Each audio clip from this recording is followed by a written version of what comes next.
Hi guys, welcome back to Vidyarthi IQ. तो मित्रों, स्वागत है आप सभी का हमारे यूट्यूब चैनल विद्यार्थी आईक्यू में। तो मित्रों, जैसा कि हम भारतीय इतिहास का संवैधानिक विकास पढ़ रहे थे और हमने भारत शासन अधिनियम 1935 तक का अध्ययन कर लिया था। तो इसके बाद ब्रिटिश सरकार द्वारा जो भी मिशन भारत में भेजे गए थे उनको हम इस क्लास में अध्ययन करेंगे, और भारत शासन अधिनियम 1947 हम अगली क्लास में देख लेंगे। तो ठीक है, तो मित्रों एंड तक जरूर बने रहिएगा।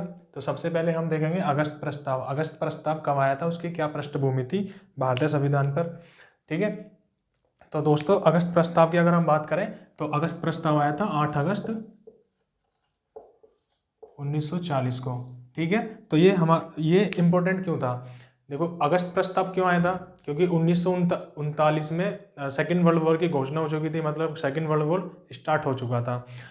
तो ब्रिटिश सरकार को ये डर था कि भारतीय कांग्रेस या जो कांग्रेस थी या भारत के अन्य लोग कोई एक नया आंदोलन शुरू ना कर दे, जिससे एक तो उन्हें द्वितीय विश्व युद्ध से जूझना पड़ रहा है, और दूसरा कि भारत जैसा उनका जो मतलब उपनिवेश है वो भी उनके हाथ से जाता रहे। तो इसलिए ब्रिटिश सरकार को ना चाहते हुए भी अगस्त प्रस्ताव लाना पड़ा।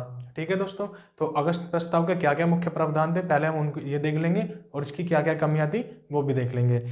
तो इसके मुख्य प्रावधान क्या क्या थे? तो इसके मुख्य प्रावधान थे कि भारतीयों की जो डोमिनियन स्टेटस की मांग थी, मतलब औपनिवेशिक राज्य जैसे ऑस्ट्रेलिया और कनाडा वगैरह है, ठीक है, तो डोमिनियन स्टेटस की मांग जो थी वो स्वीकार कर ली गई थी। क्या थी? Dominion status. ठीक है मित्रों, डोमिनियन स्टेटस की मांग स्वीकार कर ली थी। दूसरा क्या था कि जो भारतीयों की संविधान सभा की मांग थी उसको भी स्वीकार कर लिया गया था। तो पहली बार ऐसा हुआ था कि जो भारतीयों की मतलब उस टाइम तो जो इंडिया ये कांग्रेस है, कांग्रेस एक बहुत बड़ी पार्टी थी, तो ज़्यादातर आंदोलन कांग्रेस के मतलब प्लेटफॉर्म से ही हुए थे इंडिया में।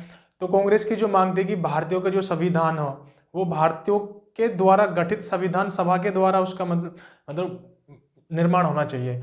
तो जो इसकी संविधान सभा की मांग थी, तो अगस्त प्रस्ताव में उसे ब्रिटिश सरकार ने स्वीकार कर लिया था। तो संविधान सभा की मांग स्वीकृत। ठीक है दोस्तों, संविधान सभा की मांग स्वीकृत कर ली थी। ठीक है, तो लेकिन इसमें यह था कि ब्रिटिश सरकार ये चाहती थी कि हम एक युद्ध परिषद की मतलब गठन करें, और उसमें जो भारतीय लोग हों या भारतीय जो नेता थे वो भी शामिल हों। लेकिन कांग्रेस को ये नागवारा था, क्योंकि कांग्रेस ने जब 1937 में उसने प्रांतों में इलेक्शन लड़ा था, तो 1939 में उसने सारे प्रांतों से मतलब त्याग पत्र दे दिया था। त्याग पत्र देने का क्या कारण था? जैसे कि हमने पिछले क्लास में अगर आपने देखा होगा तो उसमें था कि कांग्रेस की बिगर अनुमति के भारत को द्वितीय विश्व युद्ध में शामिल कर लिया। ठीक है दोस्तों, तो इसमें ये प्रावधान थे। अब इसमें कांग्रेस ने भी, जो कांग्रेस थी, ठीक है, उस टाइम पे दो बड़ी पार्टियां थी भारत में, एक तो कांग्रेस और दूसरी थी मुस्लिम लीग।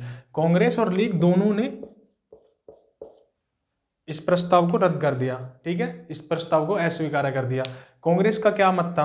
कांग्रेस का मत ये था कि हमें डोमिनियन स्टेटस तो बिल्कुल भी नहीं चाहिए, क्योंकि डोमिनियन स्टेटस का मुद्दा पहले ही अप्रासंगिक हो गया। देखो दोस्तों, डोमिनियन स्टेटस होता क्या कि हमारा जो राजनीतिक हेड है वो दूसरा देश होगा, हम उसमें एक अंतरिम सरकार की तरह कार्य कर सकते हैं। जैसे कि हमारा रक्षा का मामला हो गया, विदेश मामले हो गए, वो सब तो ब्रिटेन देखता, बाकी हमारा जो भी आंतरिक मामला था, जो भी अंदर का प्रशासन था, वो भारतीय लोग देखते। तो आप एक बात बताओ, जब हमारा रक्षा विभाग ही हमारे पास नहीं रहेगा तो हम अपनी रक्षा कैसे करेंगे? ठीक है, तो डोमिनियन स्टेटस का इसलिए कांग्रेस ने इसको स्वीकार करने से इनकार कर दिया। मुस्लिम लीग का ये था कि देखो, ये जो आया था अगस्त प्रस्ताव 8 अगस्त में आया था, लेकिन मुस्लिम लीग का 1940 का जो अधिवेशन हुआ था वो लाहौर में हुआ था, और वो हुआ था 22 से 24 मार्च को। ठीक है, लाहौर अधिवेशन बहुत इंपॉर्टेंट अधिवेशन है, हम जब हिस्ट्री पढ़ेंगे तो आधुनिक भारत में उसका अध्ययन करेंगे। ठीक है, लेकिन मैं आपको एक संक्षिप्त सी चर्चा यहाँ कर दे रहा हूँ। उसमें क्या था कि जो पाकिस्तान की पहली बार मांग थी, ऑफिशियल जो मांग थी, वो लीग ने अपने 1940 के लाहौर अधिवेशन में ही उठाई थी। ठीक है, उसको स्वीकृति प्रदान करी थी एक ऑफिशियली। पहले तो ये था कि पाकिस्तान की मांग है, ठीक है, किसी ने उसका नाम दे दिया, किसी ने कुछ कर दिया, लेकिन लीग के प्लेटफॉर्म से पहली बार वो उसकी मांग कब उठी है, कब आधिकारिक तौर पर उसको मान्यता मिली पाकिस्तान को लीग के द्वारा, तो वो थी 23 मार्च 1940 को। ठीक है मित्रों, लेकिन क्या हुआ कि जो ये अगस्त प्रस्ताव आया था, तो लीग तो चाहती थी कि उनका सांप्रदायिक आधार पर भारत का विभाजन हो, दो पार्ट बने, दो देश अलग अलग बने, एक पाकिस्तान बने और एक भारत बने, लेकिन अगस्त प्रस्ताव में इसको स्वीकृति नहीं मिली। तो मुस्लिम लीग ने भी इसे मना कर दिया, मतलब स्वीकार करने से इनकार कर दिया। ठीक है दोस्तों, तो अब इनका चलो मुस्लिम लीग की तो एक बात हो गई। अब कांग्रेस ने क्या करा कि इसका विरोध दर्ज करने के लिए एक आंदोलन शुरू करा। 1940 में एक आंदोलन शुरू हुआ, वो था व्यक्तिगत सत्याग्रह। व्यक्तिगत सत्याग्रह, ठीक है दोस्तों। तो व्यक्तिगत सत्याग्रह कब स्टार्ट हुआ था? वो हुआ था 17 अक्टूबर 1940 में। ठीक है मित्रों, तो क्यों हुआ था? क्योंकि कांग्रेस को लग रहा था कि जो ब्रिटिश सरकार है वो भारतीयों को आज़ादी नहीं देगी, इसलिए उन्होंने एक बड़े प्लॉट, मतलब एक बहुत बड़ा तो आंदोलन स्टार्ट नहीं करा, लेकिन व्यक्तिगत सत्याग्रह उन्होंने शुरू कर दिया। तो ठीक है, तो उसके पहले सत्याग्रही कौन थे? वो थे विनोबा भावे। क्योंकि दोस्तों मित्रों, हम लोग ये एक मतलब मास्टर क्लास की तरह से पढ़ रहे हैं, तो इसमें थोड़े फैक्ट भी जरूरी है। आप फैक्ट को बहुत ज़्यादा मतलब वरीयता देना, क्योंकि वनडे एग्जाम जितने भी होते हैं उसमें फैक्ट ही पूछे जाते हैं। तो इसके प्रथम सत्याग्रही कौन थे? विनोबा भावे। ठीक है दोस्तों, और ये कहाँ से शुरू हुआ था? ये शुरू हुआ था पवनार आश्रम, पवनार आश्रम, महाराष्ट्र। ठीक है मित्रों, पवनार आश्रम महाराष्ट्र से शुरू हुआ था। तो मुस्लिम लीग ने रद्द कर दिया और कांग्रेस ने भी रद्द कर दिया, लेकिन कांग्रेस ने एक आंदोलन शुरू करा, उसका क्या नाम था? व्यक्तिगत सत्याग्रह। 17 अक्टूबर को वो 1940 को स्टार्ट हुआ था। प्रथम सत्याग्रही कौन थे? विनोबा भावे, और पवनार आश्रम महाराष्ट्र में है, यहाँ से इसका शुरुआत हुई थी। ठीक है मित्रों, तो ये तो हुआ अगस्त प्रस्ताव। ठीक है, तो ये अस्वीकार हो गया, ये पारित नहीं हो पाया। इसके बाद जो दूसरा आया था वह आया था क्रिप्स मिशन। ठीक है मित्रों,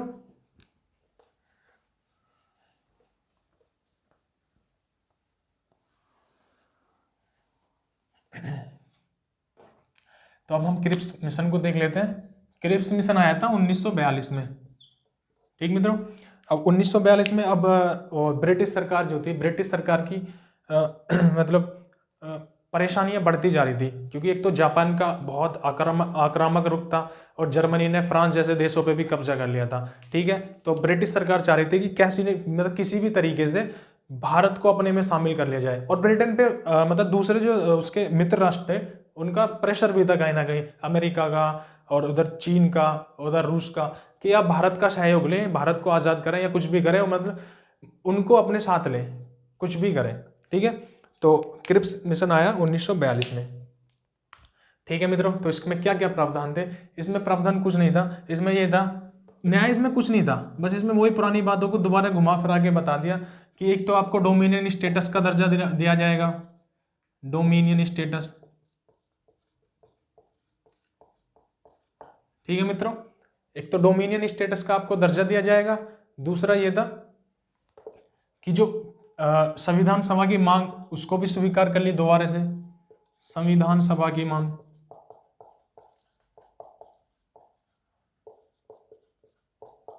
मांग स्वीकार्य। ठीक है मित्रों, तीसरा ये था कि जो भारत के प्रांत थे ना, जो भारत के प्रांत थे, उन्हें ये आजादी थी कि आप जो भारत का संविधान बनेगा उसको स्वीकार भी कर सकते हैं और अस्वीकार भी कर सकते हैं, मतलब उनकी मर्जी में था, उनकी मर्जी के ऊपर डिपेंड था कि आप स्वीकार करेंगे या नहीं करेंगे। ठीक है, तो दोस्तों इससे क्या हुआ कि भारत के बंटवारे का, या भारत एक विखंडित भारत बनने की पृष्ठभूमि यहाँ से तैयार हो गई कि भाई अगर हमारे प्रांतीय, हमारा जो बना हुआ संविधान है उसको मतलब नहीं मानेंगे, तो ऐसे संविधान का क्या मतलब है, और फिर एक अखंड भारत भी नहीं बन पाएगा। ठीक है, तो कांग्रेस ने इसका विरोध किया। ठीक है, तो कांग्रेस ने किस कारण विरोध किया? क्योंकि इसे प्रांतों को स्वायत्तता दे दी थी कि आप संविधान मान भी सकते हैं, जो भारतीय या इंडियन कांग्रेस संविधान बनाएगी, ये भारतीय लोग संविधान बनाएंगे, तो प्रांत के लोग उस संविधान को मान भी सकते हैं और नहीं भी मान सकते हैं, वो उनकी मर्जी पर निर्भर था। दूसरा क्या था, दूसरा ये था कि जो लीग था, लीग की जो मांग थी सांप्रदायिक आधार पर देश का बंटवारा, उसको नामंजूर कर दिया गया था। ठीक है, तो कांग्रेस ने भी इसका विरोध करा और लीग ने भी इसका विरोध करा। ठीक है दोस्तों, उम्मीद करता हूं आपको क्लास अच्छी लग रही होगी। दोस्तों वीडियो को लाइक और चैनल को सब्सक्राइब करें और वीडियो को शेयर जरूर करें। ठीक है, तो लीग ने और कांग्रेस दोनों ने इसका विरोध करा। ठीक है, तो कांग्रेस ने क्या काम करा, पिछले टाइम जब 19 अगस्त प्रस्ताव आया था तो उसने व्यक्तिगत सत्याग्रह चलाया था, लेकिन इस बार कौन सा सत्याग्रह चलाया था उसने, इस बार चलाया था भारत छोड़ो आंदोलन। एक बड़े स्तर का आंदोलन चलाया, गांधी जी ने मतलब उसकी आह्वान करा। ठीक है, तो भारत छोड़ो आंदोलन 1942। ठीक, तो ये किसके विरोध में चलाया गया था, एक चलाया गया था क्रिप्स मिशन 1942 के विरोध में। ठीक है, तो भारत छोड़ो आंदोलन किसके विरोध में चलाया गया था, क्रिप्स मिशन 1942 के में। ठीक है मित्रों, तो ये तो हो गया क्रिप्स मिशन। इसके बाद जो योजना आई थी वो आई थी वेवेल। तो अब तक जब 1942 और 1940 तक जो हमारे वायसराय थे वो थे लॉर्ड लिनलिथगो, लेकिन अब जो थे अब 1943 में एक नए वायसराय आए जिनका नाम था लॉर्ड वेवेल। तो वेवेल योजना आई। अब भारत में जो संविधान को लेकर जितना भी आक्रोश था वो और भी ज्यादा बढ़ता जा रहा था। ठीक है, ये स्वराज को लेकर जो आक्रोश था वो बढ़ता जा रहा था। तो इसी गतिरोध को दूर करने के लिए जो वेवेल एक योजना लेके आए। ठीक है, तो योजना कब आई थी, वो आई थी 4 जून 1945 में। ठीक है दोस्तों, तो इसके क्या क्या प्रावधान थे और क्या क्या कमियां थी हम एक बार इसको देख लेते हैं। तो इन्होंने प्रावधान करा, वेवेल योजना में प्रावधान था कि जो केंद्र की कार्यकारिणी है उसका दोबारा से गठन होगा और उसमें वायसराय और सैन्य प्रमुख को छोड़कर बाकी सभी भारतीय होंगे। ठीक है, और जो मतलब हमारा सैन्य विभाग है या प्रतिरक्षा विभाग है वो वायसराय के अंडर होगा। ठीक, 3 चीज थी, एक तो वायसराय और एक सैन्य प्रमुख और प्रतिरक्षा विभाग। जो ये प्रतिरक्षा विभाग था ये तो वायसराय के अंडर होगा और सैन्य प्रमुख और वायसराय ये ब्रिटिश होंगे। बाकी जितने भी केंद्रीय कार्यकारिणी के सदस्य थे वो भारतीय होंगे। ठीक है मित्रों, और जो अपशिष्ट शक्तियां थी वो भी वायसराय के पास होंगी। ठीक है, तो ये एक बात हो गई। दूसरी बात ये थी कि कार्यकारिणी में जितने हिंदुओं की संख्या है उतनी ही मुस्लिमों की संख्या होगी। ठीक है, जितने भी हिंदू होंगे, सपोज दैट अगर 10 हिंदू हैं तो मुस्लिम भी 10 ही होंगे। ठीक है, बिल्कुल बराबर संख्या होगी। ठीक, तो 2 प्रावधान ही हो गए, लेकिन कांग्रेस ने इसका भी विरोध करा। ठीक है, और मुस्लिम लीग ने भी इसका विरोध करा। मुस्लिम लीग ने क्यों विरोध करा, मुस्लिम लीग ने इसलिए विरोध करा क्योंकि उसकी जो सांप्रदायिकता वाली बात थी वो यहाँ भी नहीं मानी गई थी। ठीक है, तो अब इसमें वेवेल योजना में एक और प्रावधान था कि एक शिमला में सर्वदलीय सम्मेलन बुलाया जाएगा, जो भी संवैधानिक गतिरोध है उसे दूर करने के लिए आपस में बैठ के बातचीत करी जाएगी कि जो भी गतिरोध है उसे बातचीत के अनुसार हल कर लिया जाएगा। ठीक है दोस्तों, तो ये जो शिमला समझौता था ये वेवेल योजना के अंतर्गत ही आया था। ठीक है, तो शिमला समझौता कब हुआ, कब से कब थे, इसकी क्या डेट थी, तो इसकी डेट थी 25 जून से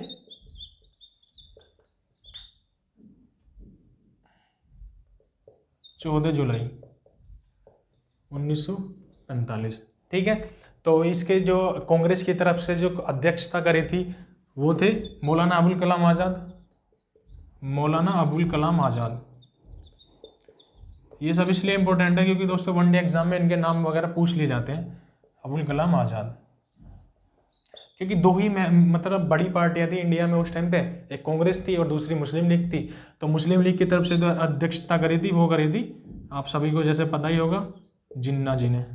ठीक है, ठीक है, सब कुछ ठीक ठाक चल रहा था, कोई दिक्कत नहीं थी, लेकिन जिन्ना जी का एक ही रट थी कि जो केंद्र के यहाँ पे वेवेल योजना में क्या था कि एक नई केंद्रीय कार्यकारिणी की स्थापना होनी थी, तो उसमें जो भी मुस्लिम लोग थे जो भी मुस्लिम सदस्य थे उनका मतलब उनका जो नॉमिनेट करेंगे वो लीग करेगी, कांग्रेस नहीं करेगी। A to Z चाहे कोई भी हो, मतलब पूरे भारत में जितने भी मुस्लिम सदस्य होंगे तो उनको उनका नामांकन कौन करेगी?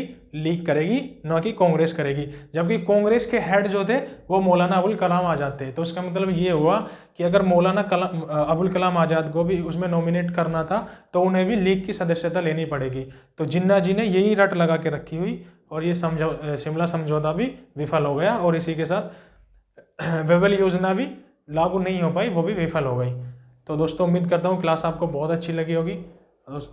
हमारे अगर क्लास अच्छी लगी तो वीडियो को लाइक करें और चैनल को सब्सक्राइब करें। थैंक यू दोस्तों, मिलते हैं अगली क्लास में।